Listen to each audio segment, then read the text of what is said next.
Okay, ಇನ್ನೇನು ಕೆಲವೇ ಕ್ಷಣಗಳಲ್ಲಿ ಸೆಷನ್ಸ್ ಕೋರ್ಟ್ನಲ್ಲಿ ಚಾರ್ಜ್ ಫ್ರೇಮ್ ಆಗ್ತಾ ಇದೆ ದರ್ಶನ್ ಅಂಡ್ ಗ್ಯಾಂಗ್ ವಿರುದ್ಧ. ಆತಂಕದಲ್ಲೇ ಕೋರ್ಟ್ನತ್ತ ಹೊರಟಿದ್ದಾರೆ ದರ್ಶನ್ ಮತ್ತು ಪವಿತ್ರ ಗೌಡ. ದರ್ಶನ್ ಅಂಡ್ ಗ್ಯಾಂಗ್ಗೆ ಅಸಲಿ ಸಂಕಷ್ಟ ಇವತ್ತಿಂದ ಶುರು. ಅಸಲಿ ಸಂಕಷ್ಟ ಅಂತಂದರೆ ಇನ್ನು ಮುಂದಕ್ಕೆ ಯಾವತ್ತು ಡೇಟ್ ಕೊಡ್ತಾರೆ, ಟ್ರಯಲ್ಸ್ ಡೇಟು, ಆವಾಗ ಬರಬೇಕು, ಅಲ್ಲಿ ಹಾಜರಾಗಬೇಕು, ಕಟಕಟೆನಲ್ಲಿ ನಿಂತ್ಕೋಬೇಕು, ಪುನಃ ಅವ್ರು ವಾಪಸ್ ಕರ್ಕೊಂಡು ಹೋಗ್ತಾರೆ, ಜೈಲಿಗೆ ಹೋಗಬೇಕು. ಇದೊಂದು ಬಿಟ್ಟರೆ ಇಷ್ಟು ದಿನ ಅವ್ರು ಜೈಲಲ್ಲಿದ್ದರು, ಈಗಲೂ ಇನ್ನು ಮುಂದಕ್ಕೂ ಕೂಡ ಜೈಲಲ್ಲೇ ಇರ್ತಾರೆ. ಸೊ ಹಾಗಾಗಿ ಎಲ್ಲಿ ತನಕ ಕೋರ್ಟ್ನಲ್ಲಿ ಪ್ರತ್ಯಕ್ಷದರ್ಶಿಗಳ ಸಾಕ್ಷಿಗಳ ವಿಚಾರಣೆ ಆಗುತ್ತೋ ಅಲ್ಲಿ ತನಕ ಇವ್ರಿಗೆ ಬೇರೆ ಏನು ಮಾಡೋದಕ್ಕೂ ಅವಕಾಶ ಇಲ್ಲ, ಜಾಮೀನಿಗೆ ಅಪ್ಲೈ ಮಾಡ್ಕೊಳ್ಳೋದಕ್ಕೂ ಅವಕಾಶ ಇಲ್ಲ. ಸೊ ಹಾಗಾಗಿ ಇವತ್ತಿನ ತನಕ ಅವ್ರ ಮೇಲೆ ಗುರುತರ ಆರೋಪ ಲೀಗಲಿ ಇರಲಿಲ್ಲ. ಲೀಗಲಿ ಅಂದರೆ ಕೋರ್ಟ್ನಲ್ಲಿ ದಾಖಲಾಗುತ್ತೆ ಇವತ್ತಿನಿಂದ ಇಂತಿಂಥವ್ರ ಮೇಲೆ ಇಂತಿಂಥ ಆರೋಪಗಳಿದೆ. ಆ ಆರೋಪಗಳು ನಿಜವೋ ಸುಳ್ಳೋ, ನಿಜ ಅಂತಂದ್ಬಿಟ್ಟು ಸರ್ಕಾರಿ ವಕೀಲರು, ಸುಳ್ಳು ಅಂತ ಅವರವರ ಪರ ವಕೀಲರು ವಾದ ಮಾಡಬೇಕಾಗತ್ತೆ, ಪ್ರೂವ್ ಮಾಡಬೇಕಾಗತ್ತೆ. ಅದು 6 ತಿಂಗಳು ಅಂತಾರೆ, 8 ತಿಂಗಳು ಆಗ್ಬೋದು, ವರ್ಷ ಆಗ್ಬೋದು, ಮುಗಿದು ನಂತರ ಜಡ್ಜ್ಮೆಂಟ್ ಹೊರಗೆ ಬರಬೇಕು. ಸೊ ಆ ಪ್ರಕ್ರಿಯೆಗೆ ಮೊದಲ ಹೆಜ್ಜೆ ಇವತ್ತು ಚಾರ್ಜ್ ಫ್ರೇಮ್. ಇವತ್ತೇನು ವಾದ ಪ್ರತಿವಾದಗಳು ನಡೆಯಲ್ಲ. ಆಮೇಲೆ ಇವ್ರ ಪರ ವಕೀಲರುಗಳು ಕೂಡ ಇವತ್ತು ಹಾಜರಾಗಬೇಕು ಅಂತೇನಿಲ್ಲ.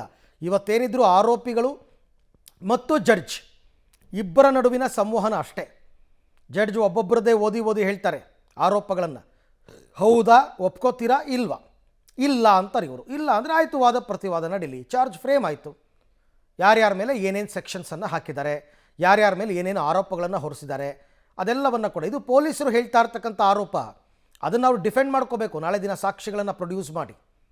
ಇಲ್ಲ ಸುಳ್ಳು ಅಂತಕ್ಕಂಥದ್ದನ್ನು ಆರೋಪಿಗಳ ಪರ ವಕೀಲರು ಪ್ರೂವ್ ಮಾಡಬೇಕು. ಯಾರ ವಾದ ಗೆಲ್ಲುತ್ತೆ ಅಂತಕ್ಕಂಥದ್ದು ಮುಂದಿನ ದಿನಗಳಲ್ಲಿ ಗೊತ್ತಾಗುತ್ತೆ. ಹಾಗಾಗಿ ಇವತ್ತಿನ ದಿನ, ಇವತ್ತೇನು ಜಡ್ಜ್ಮೆಂಟ್ ಇಲ್ಲ, ನಿಜವಾಗಿ ಎದೆಯಲ್ಲಿ ಢವಢವ, ಸಂಕಷ್ಟ, ಆತಂಕ, ದುಗುಡ, ದುಃಖ, ದುಮ್ಮಾನ ಇವೆಲ್ಲ ಬರೋದು ಜಡ್ಜ್ಮೆಂಟ್ ದಿನ. ಕೋರ್ಟ್ ಒಂದು ವೇಳೆ ನೀನು ಅಪರಾಧಿ ಅಂತಂದರೆ ಶಿಕ್ಷೆ ಅನುಭವಿಸ್ಬೇಕಾಗತ್ತೆ. ಸೊ ಇವತ್ತು ಕೇವಲ ಮೊದಲ ಹೆಜ್ಜೆ, ಫಸ್ಟ್ ಸ್ಟೆಪ್ ಅಂತಾರಲ್ಲ, ಆ ಮೊದಲ ಸ್ಟೆಪ್ ಇವತ್ತು ಚಾರ್ಜ್ ಫ್ರೇಮ್ ಮಾಡ್ತಾ ಇದ್ದಾರೆ. ಒಬ್ಬೊಬ್ಬ ಆರೋಪಿಯ ವಿರುದ್ಧ ಆರೋಪ.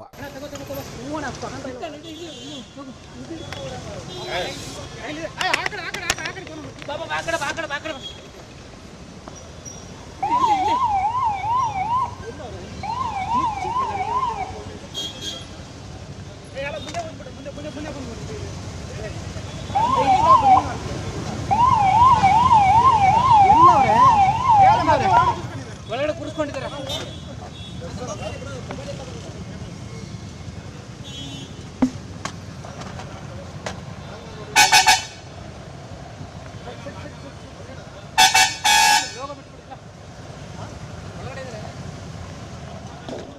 ಓಕೆ, ಇವಾಗ ಕೋರ್ಟ್ ಆವರಣಕ್ಕೆ ಕರೆ ತಂದಿದ್ದಾರೆ. ಬಟ್ ದರ್ಶನ್ ಅವರು ಮುಖ ಕಾಣದ ರೀತಿಯಲ್ಲಿ ಅವ್ರನ್ನ ಸ್ವಲ್ಪ ಮರೆ ಮಾಡಿಕೊಂಡು ಕರ್ಕೊಂಡು ಬರ್ತಾ ಇದ್ದಾರೆ. ಆದರೂ ಒಂದು ಸ್ವಲ್ಪ ಕಾಣ್ತಾ ಇದೆ, ನೋಡ್ಬೋದು ತಾವು ದರ್ಶನ್ ಅವರು ಇರ್ತಕ್ಕಂಥದ್ದನ್ನು.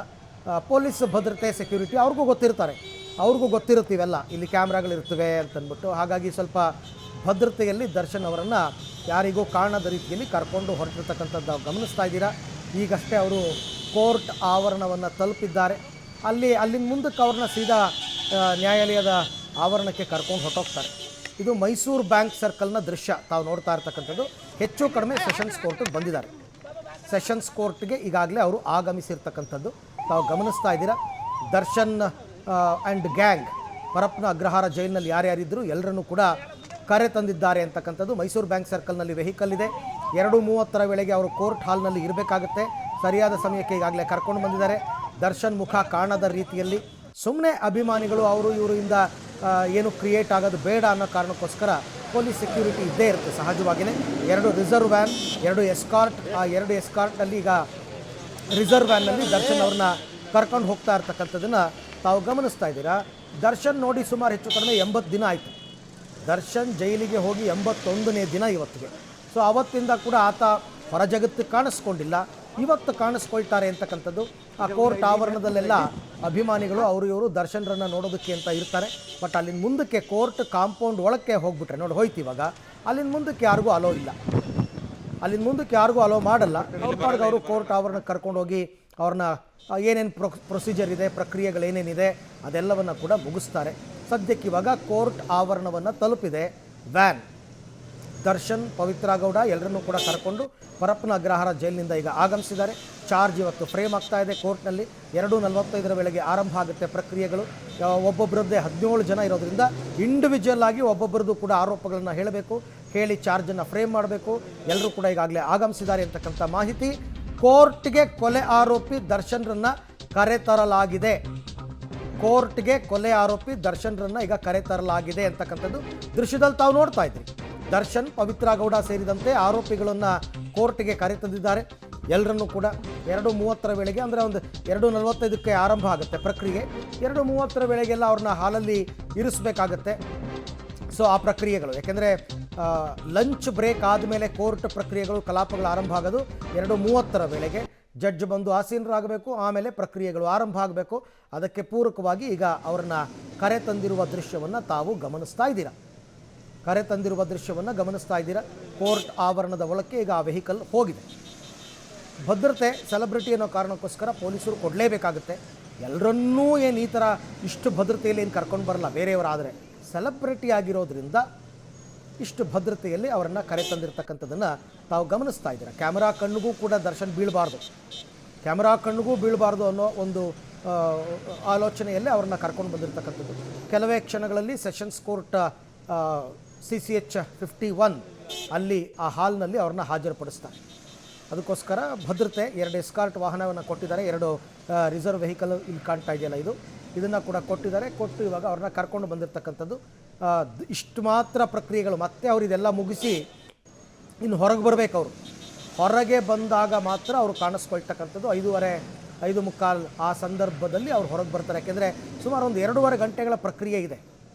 17 ಜನರದ್ದು ಕೂಡ ಆರೋಪ ಹೇಳಿ, ಅದಾದಮೇಲೆ ಅವ್ರದ್ದು ಸೈನ್ ತಗೊಂಡು, ಅವ್ರದ್ದು ಆಧಾರ್ ಕಾರ್ಡ್ ತಗೊಂಡು ಇಂಡಿವಿಜುವಲ್ ಆಗಿ ಫೈಲ್ ಮಾಡಬೇಕಾಗುತ್ತೆ ಒಬ್ಬೊಬ್ಬರದೇ. ಆ ಪ್ರಕ್ರಿಯೆಗಳೆಲ್ಲ ಮುಗಿಬೇಕಲ್ಲ 17 ಜನರದ್ದು. ಅಲ್ಲಿ ತನಕ ಯಾರನ್ನೂ ಹೊರಗೆ ಕಳಿಸಲ್ಲ. ಎಲ್ಲರ ಪ್ರಕ್ರಿಯೆ ಮುಗಿದ ಮೇಲೆ ಹೊರಗೆ ಕಳಿಸೋದು. ಹಾಗಾಗಿ ಅದೊಂದು 5:30 ತನಕ ಆಗುವ ಸಾಧ್ಯತೆ ಇದೆ ಅಂತಕ್ಕಂಥ ಮಾಹಿತಿ ಸದ್ಯಕ್ಕೆ ಲಭ್ಯವಾಗ್ತಾ ಇದೆ. ಸೆಷನ್ಸ್ ಕೋರ್ಟ್ಗೆ ಕರೆ ತಂದಿದ್ದಾರೆ ರೇಣುಕಾಸ್ವಾಮಿ ಕೊಲೆ ಆರೋಪಿಗಳನ್ನು.